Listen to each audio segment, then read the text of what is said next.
Update the printer firmware from the printer control panel.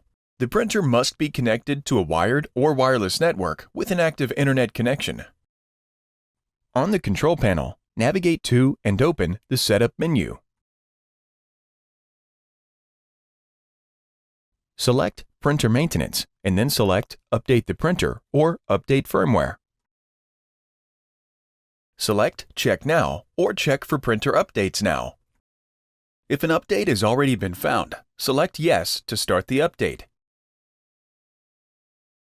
At the prompt, select Install to install the update. With the update complete, touch OK. If you want future updates to install automatically, change the printer update options. On the control panel, navigate to and open the Setup menu. Select Printer Maintenance and then select Update the printer or Update firmware. Select Manage Updates, Allow Updates, and then Yes. Select the back button, Printer Update Options, and then Install Automatically. The next time a firmware update is available, the printer will automatically install it.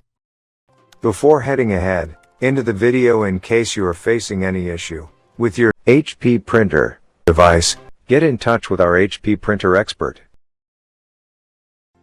Thanks for watching, and don't forget to smash that like button and hit the subscribe button so that you don't miss any of our videos. And in the case face any problem, get in touch with the experts.